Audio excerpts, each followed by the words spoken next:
All right, Charlton here with episode 7 of Netflix's The Three Body Problem. This episode was my favorite episode. Give it a 10 out of 10. It is taking it's a different story slightly now than the original story, but it's being done very well. And I think what you would notice is if you're a Netflix only viewer and after finishing it, you go back and read the book, you would say it is the same story, but it would kind of be like the difference. I don't know if anyone did Jurassic Park, the movie versus the book. You're like, oh, there's a lot more here. That's about it. The other thing I would say is if anyone out there in Netflix land is listening, this is a great addition to the Netflix catalog. I think we can make that declaration now. This is not trash, okay? This is not just shoveled out the door. This is not something that has a expiration date on it, okay? This is an actual, like, for HBO, like having The Wire or something like that. It's something that it won't spoil. It is now an IP in the Netflix catalog. You should fill it out and finish it well. Don't do like Game of Thrones where you poison it at the very end and it loses all your, it goes from being a flagship product to being the favorability rating goes down and now no one is rewatching the first season. But this is on track to being, a very good IP in the pocket of Netflix. All right, so getting into the episode. The number one point to talk with y'all about. So the joke that Yi tells Saul.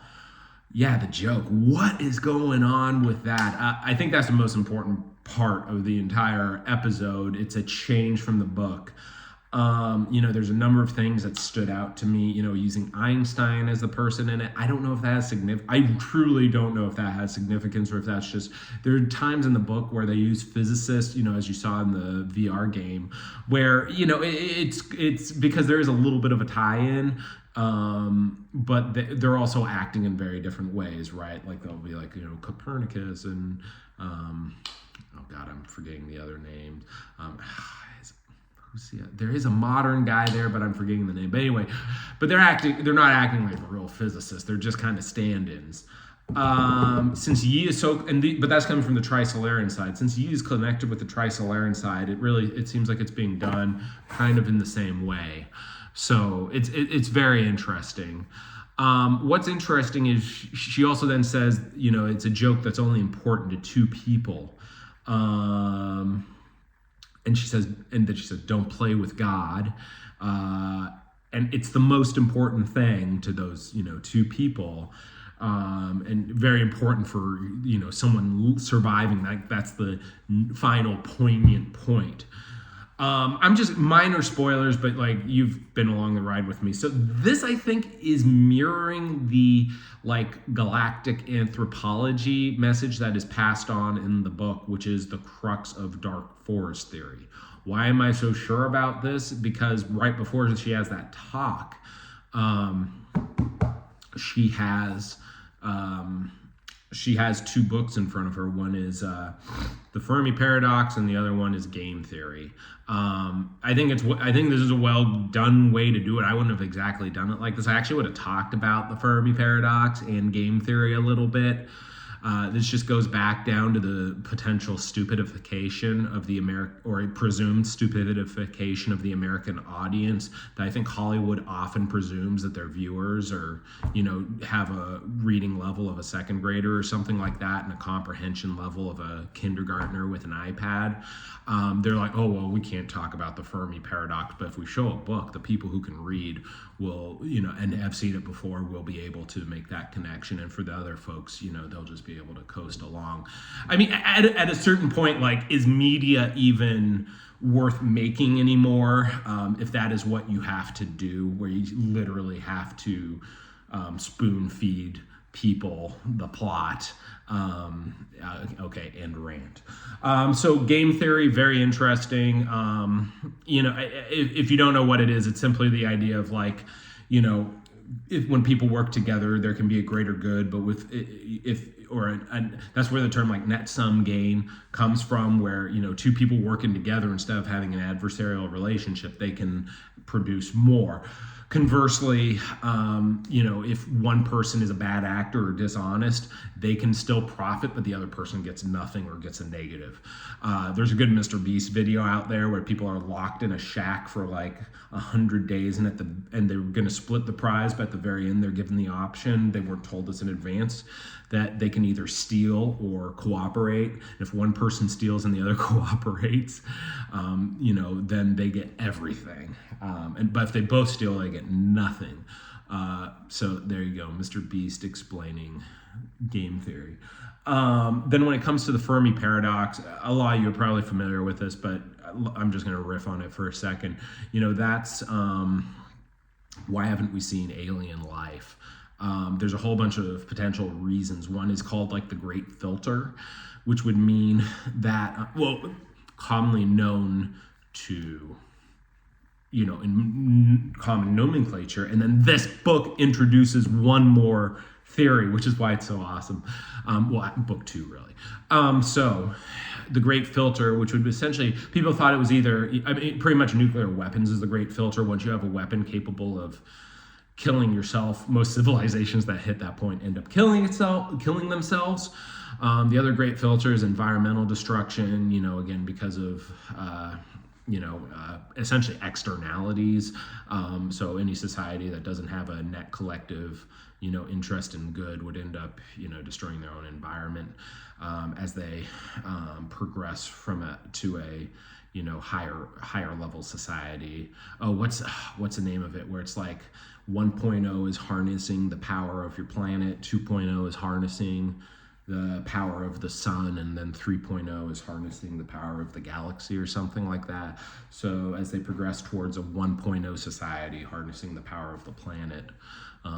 Honestly, I think it would have been good if they brought that up. I would remember the name of it if they had discussed it in the story. But yeah, there's essentially different like epochs that a society hits, and 1.0 is just being able to harness the power of the planet. I think Earth comes in right now at like a 0.3, and I think the implication is Tri-Solaris is at like a 1.2. It's a logarithmic scale, right? So getting to 1.0 or harnessing all of Earth's potential power is, you know, it's not 3 times 0.3. It is like, you know, 100 times 0.3. We're only really, you know, 100th of the way there.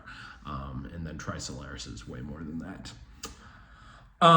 When it comes to, but yeah, so then the other thing, the other reason would be, I mean, let's just talk about a little bit about Dark Forest theory. It would just be that there's a reason that, you know, aliens are out there, aliens are everywhere, and there's a reason aliens aren't talking to each other. And let's just leave it at that. It has to do with game theory. And then, you know, there's a couple, they've already dropped one hint, which is that, you know, humans, once they hit up the point of communication, the point to, you know, being an actual, you know, player in a potential intergalactic war is just so close in terms of galactic timescales that you're getting to the point where it would be, you know, if you see someone, you gotta fight. You know, it's on site at that point if you're two civilizations. So pretty interesting stuff. Then other parts that are good in the episode, you know, I love how they handled the freezing part. I thought they could have been very, they could have mishandled it. It's really cool having a Belarusian medical doctor who seems a little bit crazy, and he's like, okay, I can freeze people. And you're just like, you know, it's interesting. There were prior like perfusion studies done in the old USSR where they would like keep monkey heads alive and stuff like that. So it makes total sense that the doctor's Belarusian. I'm not trying to start anything with that. I just think it's an interesting angle. But the guy knows what he's doing. I mean, at least enough that, you know, Will can commit to it. Honestly, it's one of those points in the story where it's a little bit jarring. You're like, oh, we've got this. It's one of the best parts of the story, being able to advance the people in the timeline. I'm so glad it exists. I'm so glad that Netflix is including it. Not that they wouldn't have, but you never know. Okay, stories have been butchered far worse. So excellent. I like how Wade was more like what you would expect Wade to be like. He has a number of monologues where where he talks about how he's going to go to the future, wake up 1 week every year, make sure no one screwed it up, go to Wimbledon, and also where he talks about the difference between a plan a project and the grand plan. And he's like, who else is going to execute the grand plan? It's really well done. Kind of was in the book, but I'm really glad the writers were able to, again, distilling the key elements, making it palatable. Really well done.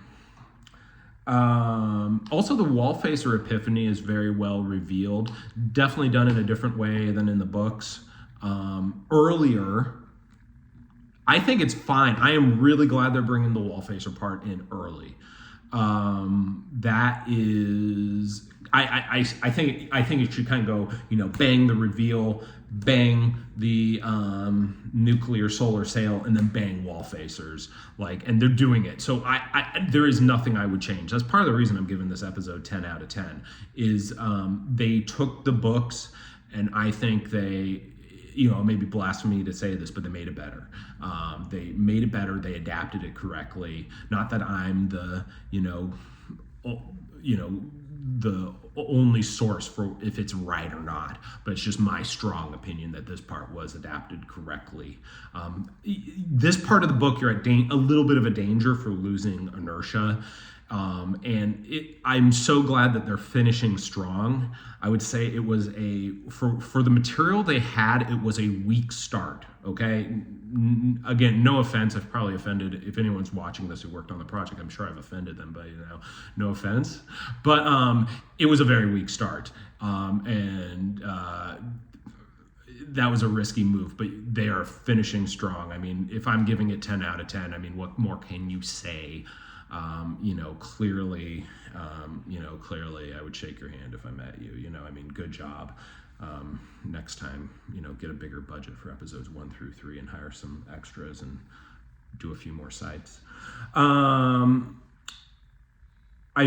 Seeing what's going on with Yi and everything. I wrote down some, I feel bad for Evans now. Don't really know why I said that. But anyway, somehow this episode made me feel bad for Evans. Next. And then also, what more do I have to say about the Will scenes where he's, going into the euthanasia program? Well, the euthanasia program. It's really the cosmic travel program, but the euthanasia scene. But really where he's essentially coming to the decision that he's going to do it. Me giving commentary on it would be meaningless. It's a exceptionally well done scene. It's well executed, well acted. It gives a great chance. Saul ends up having some great acting moments. I mean, clearly these are good actors and actresses that if you give them the moments to act, they're gonna act off each other and really deliver some powerful scenes, which they do. And that was a risk of the source material, is that I don't think it actually gives a lot of opportunities for actors to really have great acting moments. And you kind of see that in the Chinese version, where I think some of the scenes are, as you get past the midpoint, the scenes are just a little bit weaker because they're more they are expository. I know I was critiquing this show for being too expository at times, just telling us, and it's like, okay, well, now we're going to collect up almost like a narrator, right? Which you should try to avoid. The problem is that this story really begs for either montages or exposition. And I will give the Netflix credit on this, 100%. This is one of the biggest credits I'm giving them, is they are doing a really good job right now of avoiding that, which means distilling points down and capturing big ideas and turning them into scenes. And the scenes with Will, where he's talking to Saul, what could the Trisolarans do to me Saul's more telling him, he's like, they'll torture you for eternity. excellent. I mean, it's being so humanistic and so relatable to anyone at the same time as it's like really giving you this great idea of like, you know, inner species, relationships and anthropology. And it's really like, that's one of the beauties of this book, is it's introducing, like, it's trying to be as realistic as possible about aliens and like, it's a book about first contact. And it is trying to be as realistic as possible, and really well done.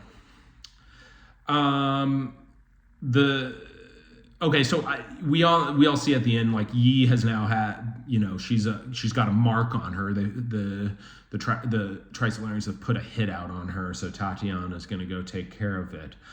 I got a theory on this, and this is the theory because it's not quite in the book really.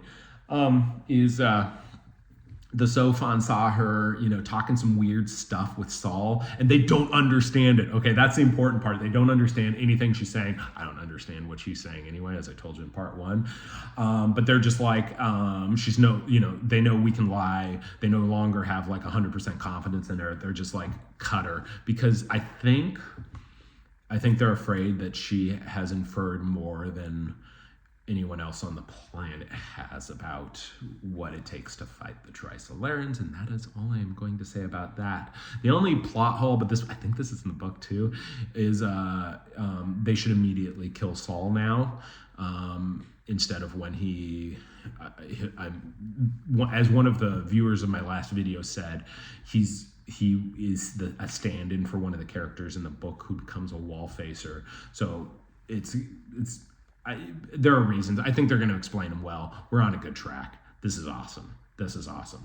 All right, so how am I even going to, what else am I going to say? Are there cons to this?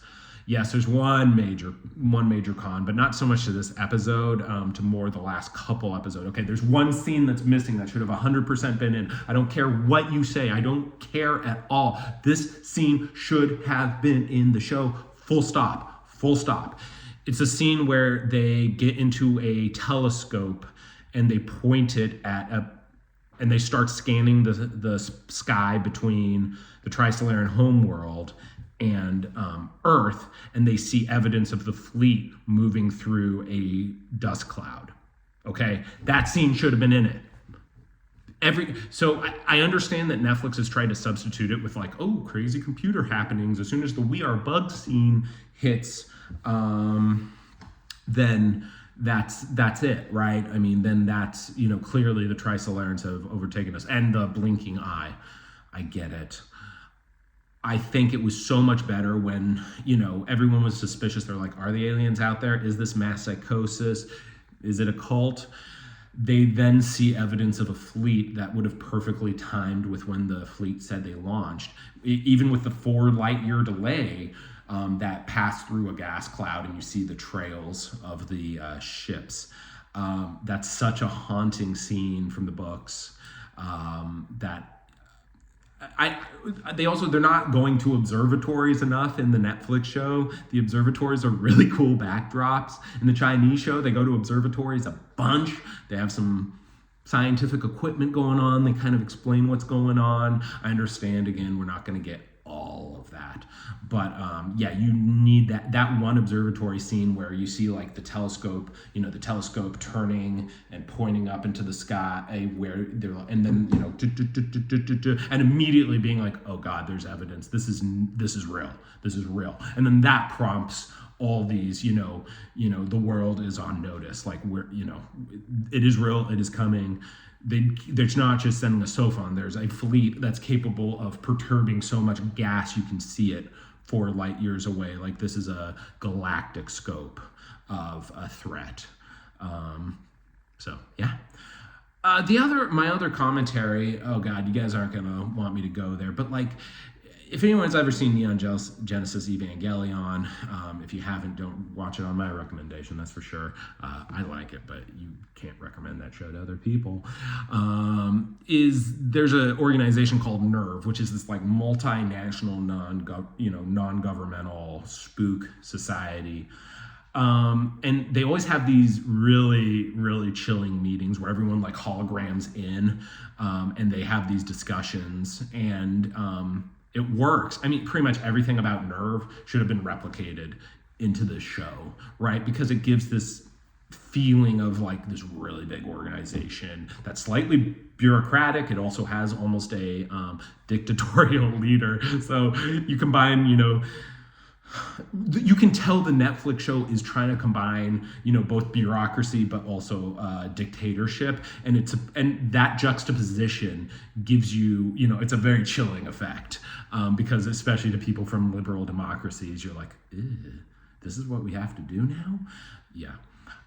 So like when Wade gets on the phone, it's just with like one guy. First thing, who's gonna tell Wade that they don't have enough time? At this point, Wade is supposed to be like, the sole authority of putting the plans together. Of course, he has to get buy-in of the constituencies who are supplying him, but they need a Nerve scene where everyone like pops in, and they do that in the Chinese show, and it works. I mean, and I don't understand why Netflix wouldn't want to lean into like this story being a really good example of like multinational collaboration. Maybe in 2024, like the idea of other countries working together is now such a foreign idea that they would have been breaking the third wall, and people would immediately say in the show about aliens taking over the planet that the thought of the US working with Russia, working with a South American country, working with China is just too unrealistic. And if that's the state of the world, maybe we all need to phone the Trisolarans to come and help us out. All right, well, that ends it. That's Charlton. We're on to episode 8. We are finishing strong. Please, Netflix, don't cancel the show. Give it at least one more season. If you cancel season 3, fine. I'm just messing. I know someone's gonna flame me for that comment. I really don't care if the third book gets turned into a show. I like the third book, but the second book must be given a show. The third book can be given, it can be given a whole variety of treatments. It could be turned into like a psychedelic cartoon. It could be turned into like a theater reenactment. It could be done by a mime. That book is crazy.